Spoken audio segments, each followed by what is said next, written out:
Good morning, students. How are your studies going on? I hope it will be fine. So, students, I hope all of you are doing your homework as well as revision work. If you have book, then read the chapter from your book and then write the question answer and revise them. You can also revise them with the help of notes. Notes are the summary of the chapter. If you will revise through the notes, the chapter will be already clear to you. But for more clarification, you should read the chapter if you have book. And if you don't, then need not to worry. Just revise from the notes and question answer that are given to you and continue your study. Okay? So as we started a new chapter, that is natural vegetation, yesterday. So today we will continue that chapter. So in natural vegetation we read about the 5 types of forests that are found in India. So सबसे पहले natural vegetation होता क्या है, जो बिना human aid के जो grow होते हैं, मतलब human being की उसमें कोई help नहीं होता है, participation नहीं होता है, ऐसी vegetation जो human being के बिना survive करती है, that is called the natural vegetation. Okay, and 5 type के vegetation में हमने सबसे पहले पढ़ा था tropical evergreen forest, then we read the deciduous forest, thorn and scrub forest, and fourth one is montane forest. Montane forest is divided into Himalayan mountain and peninsular mountain. And after that we read about the littoral and swamp forest. It is also called the mangrove forest.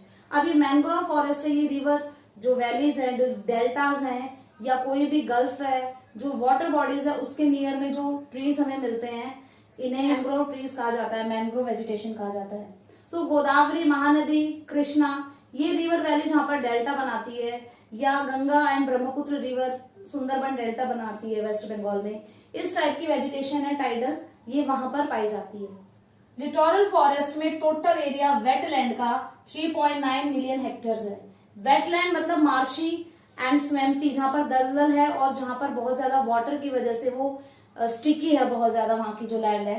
तो Chilika lake ऐसे ही ओडिशा में, and Keoladeo national park Bharatpur, ये Rajasthan northern western Rajasthan के part में जो कि गुजरात से touch होता है, वहां पर केवलादेव नेशनल पार्क है. And Chilka lake is in Odisha. ये वो वेटलैंड है जहां पर include in the convection of wetlands. ये इन्होंने इन 2 साइट को इंडिया में वेटलैंड में काउंट करा है. एंड यहाँ पर वाटरफॉल हैबिटेट, यहाँ पर वाटर या स्वैम्पी एरिया में रहने वाले जितने भी प्लांट्स एंड एनिमल हैं, उनके प्रोटेक्शन के लिए इन्हें रिजर्व किया गया है. Chilika lake, swampy area and Keoladeo national park. So convection of wetland क्या है, ये यूएनओ ने एक एग्रीमेंट बनाया है कि जिन जिन कंट्रीज ने यूएनओ को ज्वाइन कर रखा है, उनके लिए यूएनओ ने कहा है कि खुद वो सिलेक्ट करेंगे कि कौन सी कंट्री में कहां पर वेटलैंड है और उनमें रहने वाले जो हैबिटेट्स है, प्लांट्स एंड एनिमल्स है, उनको कैसे प्रोटेक्ट किया जाता है. सो इंडिया क्वेश्चन अगर बनता है इससे, सो क्वेश्चन अगर आता है कि यूएनओ के जो वेटलैंड कन्वेक्शन है उसमें इंडिया के, तो Chilika lake and Keoladeo national park. So India में वेटलैंड में 2 वेटलैंड ऐसे हैं जिन्हें कि यूएनओ ने काउंट किया है कन्वेक्शन ऑफ वेटलैंड में. तो वो थे Chilika lake that is in Odisha and Keoladeo national park that is in Gujarat and Rajasthan boundary. So some other wetlands of India are reservoir of Deccan plateau. Deccan plateau में से जो रिवर जा रही है वहां पर जो रिजर्वर बना रखे हैं उन्हें वेटलैंड में काउंट किया जाता है इंडिया में. Saline expenses of Rajasthan, Gujarat and gulf of Kutch. This area is include in the saline expense. ये भी this area is also in Arabian Sea, so they are the wetlands. Fresh water Gujarat and MPs. Gujarat में and MPs में जो fresh water lakes हैं, they are include in the wetlands. Lagoon of east coast Chilika. What is lagoon? Lagoon is a natural area that where the sea water enter. इस तरह से area होता है जिसमें सी water enter कर जाता है, तो ये एक लेक बन जाती है, इसे लेगून कहा जाता है. तो Chilika lake is the example of lagoons in the eastern coastal plain में. मार्शेज ऑफ गैंगेटिक प्लेन, ये मार्शी लैंड, गंगा रिवर का ये जो मार्शी लैंड है, this is wetland. And flood plain of Brahmaputra river का जो फ्लड प्लेन है, this area is wetland. Lakes of Jammu Kashmir में Dal lake, Wular lake, These are marshland and wetlands of Andaman and Nicobar. Here, Andaman and Nicobar also include in the wetlands. So these are some example of wetlands. Important इसमें दो ही है, एक तो केवला देव यहाँ पर गुजरात और राजस्थान के बॉर्डर पर, और एक है चिलिका लेक जो कि है ओडिशा में। तो क्वेश्चन उन पे आता है क्योंकि यूएनओ ने उनको ऑथराइज कर रखा है एग्रीमेंट के, कॉन्वेक्शन एग्रीमेंट में, कि ये वेटलैंड है इंडिया में। अदरवाइज इंडिया के वेटलैंड्स के बारे में अगर 3 मार्क्स का क्वेश्चन आता है और 5 मार्क्स का क्वेश्चन लिखने को आता है, तो you have to write this 8 wetlands of India. Now we will discuss about the forest cover and actual forest covered area. So आपको मैंने डिफरेंस बताया था कि फॉरेस्ट कवर्ड एरिया वो एरिया होता है जिसको कि रेवेन्यू डिपार्टमेंट बोल देता है कि हाँ इतने % पर, हमारे टोटल लैंड में से इतने % पर फॉरेस्ट है। तो ये रेवेन्यू डिपार्टमेंट ने बोला है, लैंड रेवेन्यू डिपार्टमेंट ने। सो ये इसके जो डाटा होते हैं वो इतने ज्यादा करेक्ट नहीं होते हैं, क्योंकि इसमें वो एरिया भी इंक्लूड कर लिए जाते हैं जहां पर एक्चुअल फॉरेस्ट नहीं है। सपोज लैंड रेवेन्यू डिपार्टमेंट ने ये एरिया यहां से यहां तक का है कि यहाँ पे बोला है कि ये फॉरेस्ट कवर है, तो इसके % को इन्होंने मेजर कर लिया, जबकि इतने एरिया में फॉरेस्ट है ही नहीं। इतने एरिया में ये एरिया है, इसमें फॉरेस्ट नहीं है, लेकिन लैंड रेवेन्यू डिपार्टमेंट ने इसको भी फॉरेस्ट एरिया में इंक्लूड करा हुआ है। सो जो एक्चुअल फॉरेस्ट एरिया है वो सैटेलाइट से हमें जो फोटोग्राफ्स मिलते हैं उससे पता चलता है कि इस एरिया में तो फॉरेस्ट है ही नहीं। तो एक्चुअल फॉरेस्ट एरिया अलग होता है और फॉरेस्ट कवर इज डिफरेंट। तो इंडिया में फॉरेस्ट कवर एरिया है वो 23.28% है, जबकि होना कितना चाहिए, आइडियली 33% होना चाहिए फॉरेस्ट कवर एरिया। इसलिए तो बोला जाता है कि एफॉरेस्टेशन करिए, पेड़ लगाइए, पेड़ों को मत काटिए, इसलिए बोला जाता है क्योंकि जितना % होना चाहिए फॉरेस्ट का उतना नहीं है।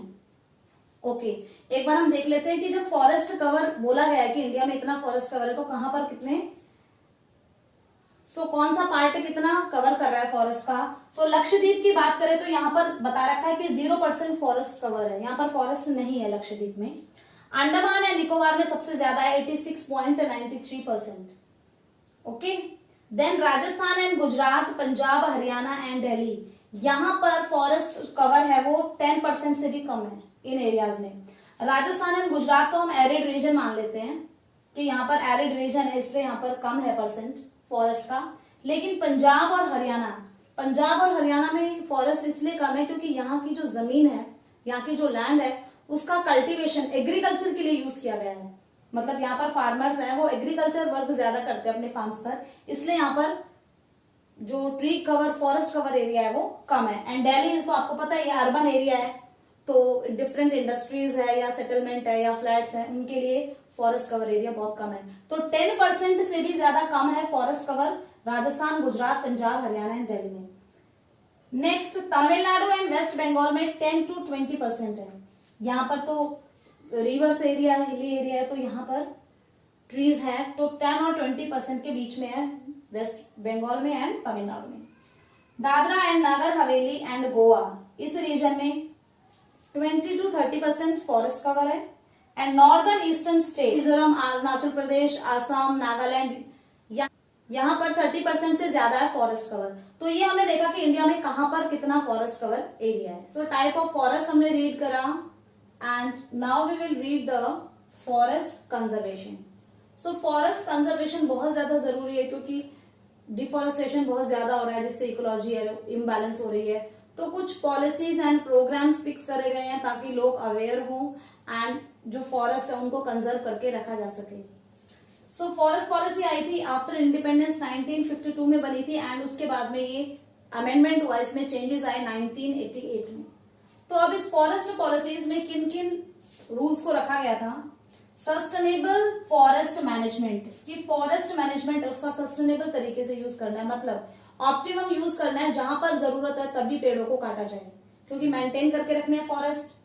कंजर्व एंड एक्सपैंड फॉरेस्ट, जो पहले से फॉरेस्ट है उनको कंजर्व करना है और आगे फर्दर एक्सपैंड करना है।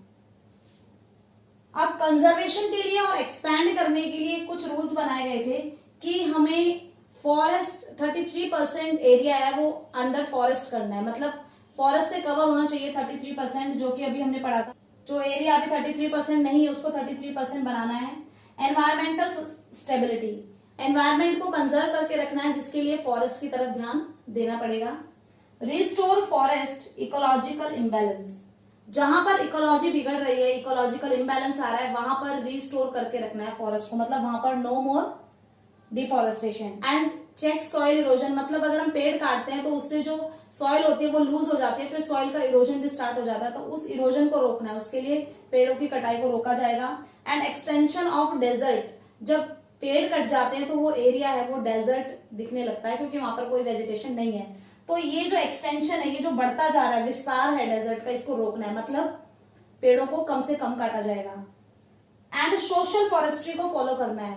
सोशल फॉरेस्ट्री मीन्स एक मैनेजमेंट हम करें कि how to conserve the forest, management and protection of forest means afforestation. Management करना है हमने, अगर काट भी रहे हैं हम, हमारे जो टिम्बर्स है, फ्यूल है, फूड है, उसकी जरूरतों को पूरा करने के लिए अगर पेड़ों को काटा भी जा रहा है तो उनकी जगह पे एफॉरेस्टेशन करें हम, बदले में और पेड़ लगाएं। ये that is the social forestry. And encourage people, different programme policies चला करके लोगों को एनकरेज करना है।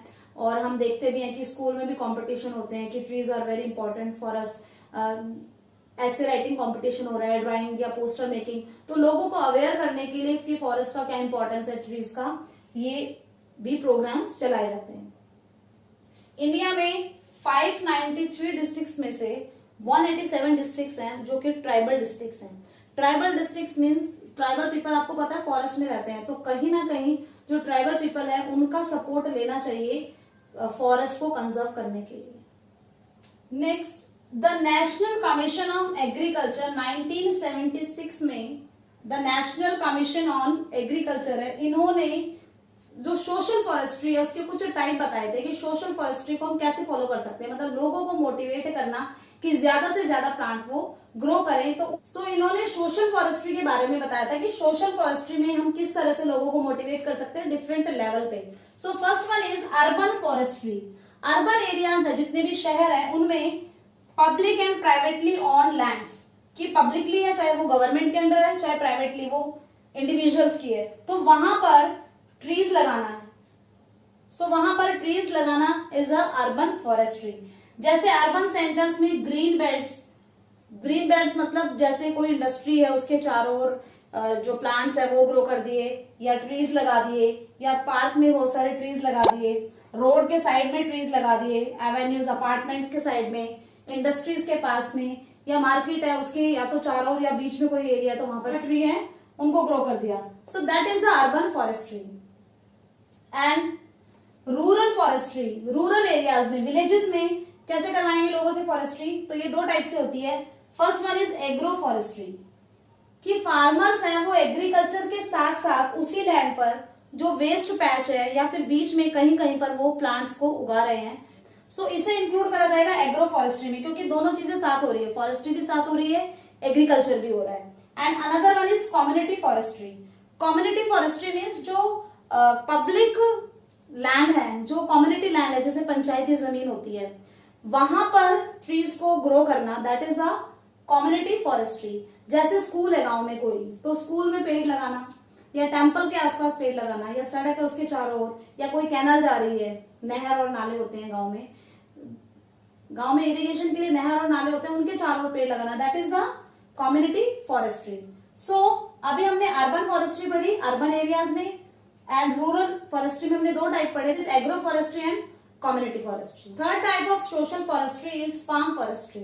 फार्म फॉरेस्ट्री में फार्मर्स है वो ग्रो करेंगे ट्री को कॉमर्शियल पर्पज से या नॉन कॉमर्शियल। कॉमर्शियल मीन्स उन्होंने मार्केट में सेल करके आना है ट्रीज, वो कुछ ऐसे इंपॉर्टेंस के ट्रीज ग्रो कर रहे हैं जिनकी मार्केट में वैल्यू है, तो उनको बेचने के पर्पज से पैसा कमाने के लिए जो फार्मिंग हो रही है, that is the commercial farm forestry, that is. And non commercial purpose से मीन्स गवर्नमेंट ने इनको मोटिवेट करने के लिए जो सीडलिंग्स होते हैं, ट्रीज के जो छोटे पौधे होते हैं, वो फ्री ऑफ कॉस्ट फार्मर्स को देना स्टार्ट करा ताकि वो मोटिवेट हो। और हम ग्रास लैंड पर जो खाली पड़ी है जमीन, पास्चर लैंड गांव में, उन पर, एंड लैंड अराउंड होम्स, घर के चारों ओर, या काउ शेड जहां पर एनिमल्स को रखा जाता है, वहां पर भी ट्रीज को ग्रो किया जा सकता है, तो इसे कहा जाएगा नॉन कॉमर्शियल फार्म फॉरेस्ट्री। और कॉमर्शियल में वो अपने पूरे फार्म पर एक कॉमर्शियल पर्पस मतलब इकोनॉमिक पर्पस से कि बेच करके उससे पैसा कमाना है, उस पर्पस से भी वो ट्री है उनको ग्रो कर सकते हैं। इससे भी फॉरेस्ट्री है उसका, इससे भी फॉरेस्ट्री में डेवलपमेंट होगा। It's a kind of afforestation कि पेड़ लगाए जा रहे हैं, लोगों को मोटिवेट किया जा रहा है। So all of you know the term flora and Fiona. Flora में जितने भी वेजिटेशन है उसको काउंट करते हैं एंड फ्योना में हम वाइल्ड लाइफ को, animals, birds, species, different reptiles, जितने भी एनिमल स्पीसीज हैं उनको हम इंक्लूड करते हैं वाइल्ड लाइफ में। So wild life India is also rich in wild life, क्योंकि फॉरेस्ट अगर जितना फॉरेस्ट का परसेंटेज होगा उतनी ही वाइल्ड लाइफ होगी, क्योंकि वाइल्ड लाइफ है वो कहाँ पर सर्वाइव करती है, वो फॉरेस्ट में। सो अगर फॉरेस्ट में कमी आ रही है, डिफॉरेस्टेशन हो रहा है, तो कहीं ना कहीं वाइल्ड लाइफ है वो भी कम होते हुए चली जाएगी। तो इंडिया में वर्ल्ड का 4 to 5% है डाइवर्सिटी मिलती है वाइल्ड लाइफ की। और इतनी डाइवर्सिटी क्यों है? क्योंकि इकोसिस्टम डिफरेंट है, डिफरेंट रेनफॉल एरिया है, डिफरेंट क्लाइमेट है, डिफरेंट सॉइल है, डिफरेंट टाइप के फॉरेस्ट हैं, तो वहां पर डिफरेंट टाइप के वाइल्ड लाइफ मिलते हैं, डिफरेंट एनिमल्स वहां पर मिलते हैं।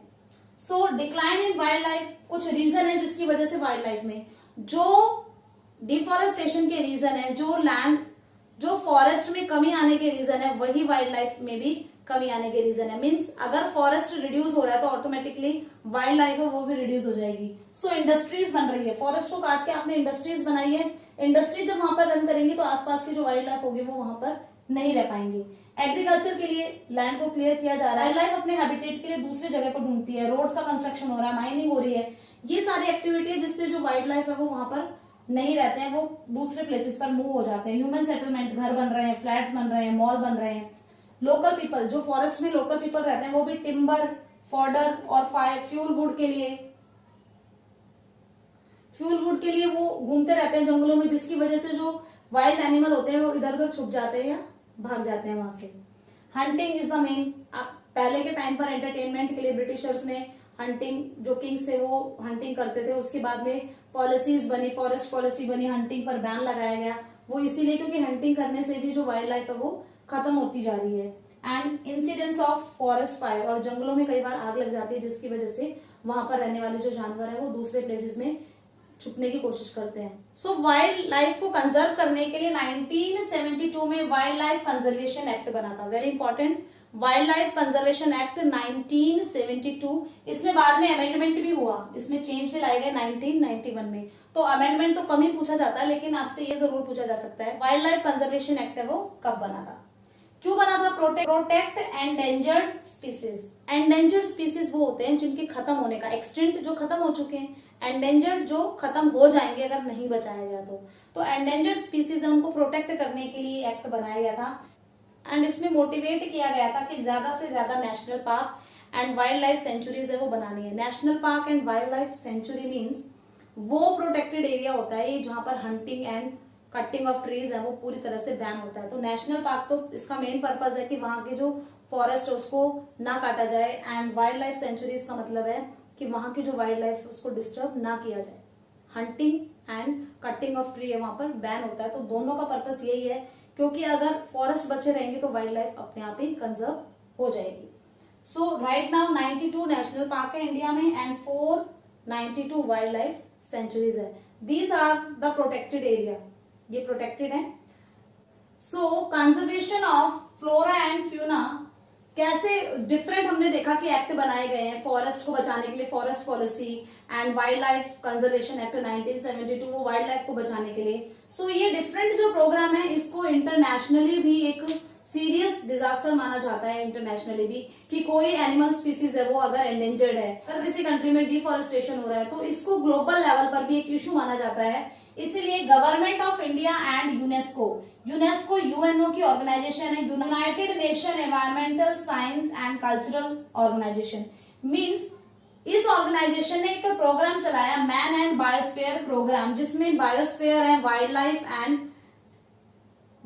एंड फॉरेस्ट है, उनको कंजर्व कैसे किया जा सकता है। सो ये प्रोग्राम है मैन एंड बायोस्फीयर प्रोग्राम, किसने चलाया? यूनेस्को ने। तो इंडियन गवर्नमेंट भी इसमें इंक्लूड हुई है इस प्रोग्राम में।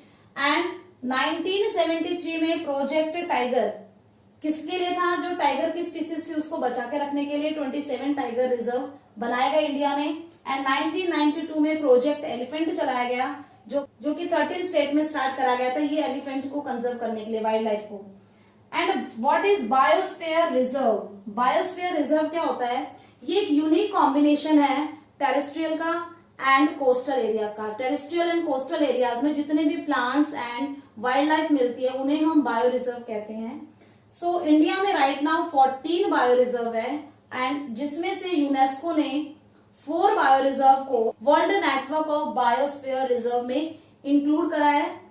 Just read about the 4 biosphere that are included in the UNESCO's man and biosphere programme. 4 biosphere reserve of India that are included in World Network of Biosphere Reserve by the UNESCO. So first one is Nilgiri. Nilgiri Biosphere Reserve है, that is on western coast, this area. If we include this part is Nilgiri. Nilgiri में Tamil Nadu, Kerala and Karnataka ये include है इसमें, and ये 1986 में इसको biosphere reserve बनाया था इंडिया में, एंड इसका एरिया है 5520 स्क्वायर किलोमीटर एरिया में। सो इसमें बहुत ज्यादा वाइल्ड लाइफ डिफरेंट स्पीसीज हैं, इसलिए इसको इंक्लूड करा गया है वर्ल्ड बायोस्फीयर रिजर्व में। Second one is Nanda Devi. Nanda Devi mountainous, this is mountain region, Uttaranchal में है Nanda Devi. It's a part of Himalaya, and यहां पर भी डिफरेंट वाइल्ड लाइफ एग्जिस्ट करती है। थर्ड वन इज सुंदरबंस, जहां पर Brahmaputra and Ganga river delta बनाती है, वहां पर सुंदरबन डेल्टा है, and this area is also rich of flora and fauna. It is in West Bengal and area is 9630 square kilometre. 200 यहाँ पर रॉयल टाइगर्स हैं एंड 170 बर्ड स्पीसीज भी यहाँ पर है। सो इंडिया में रॉयल टाइगर है, वो कहां पर है? वेस्ट बंगाल, सुंदरबन डेल्टा में। And the last biosphere reserve is gulf of Mannar. Here is the gulf of Mannar that join the Sri Lanka in the south of Kanyakumari, that is the gulf of Mannar. Area is 1,05,000 hectare. Area is 1,05,000 hectare. यहाँ पर छोटे छोटे 21 island है इसके आसपास, and 3600 plants and animal species है। मतलब 3600 plants and animals के डिफरेंट स्पीसीज भी यहाँ पर है। इसलिए इंडिया में 14 बायोस्फीयर रिजर्व है। तो इंडिया का जो क्राइटेरिया है बायोस्फीयर के लिए वो अलग है। कोई छोटा एरिया है, वहां पर भी डिफरेंट फॉरेस्ट है और वाइल्ड लाइफ है, तो उसको बायोस्फीयर बना दिया। लेकिन जब यूनेस्को सेलेक्ट करता है पूरे वर्ल्ड में से, जो वर्ल्ड की कंट्रीज है उनमें से बायोस्फीयर, तो उसके लिए उनके क्राइटेरिया अलग होते हैं कि जहां पर डिफरेंट टाइप की वाइल्ड लाइफ मिलेगी, जहां पर बहुत सारे डिफरेंट स्पीसीज मिलेगी प्लांट्स की एंड एनिमल्स की, उनको वर्ल्ड बायोस्फीयर नेटवर्क में रखा जाता है। तो इंडिया में पूछा जाता है ये वाला क्वेश्चन, बायोस्फीयर रिजर्व का अगर क्वेश्चन आता है कि इंडिया 4 बायोस्फीयर रिजर्व कौन से हैं जिनको की यूनेस्को ने वर्ल्ड बायोस्फीयर नेटवर्क में रखा है, that is Nilgiri, Nanda Devi, Sundarban and gulf of Mannar. Okay, so students, here we complete our chapter. I hope all of you understand them. So watch the video carefully so you will be able to understand each and every concept that are in your NCERT book. If you have book, just read the chapter from the book. So do your work regularly, revise them, stay at home, stay safe and obey your parents. Thank you.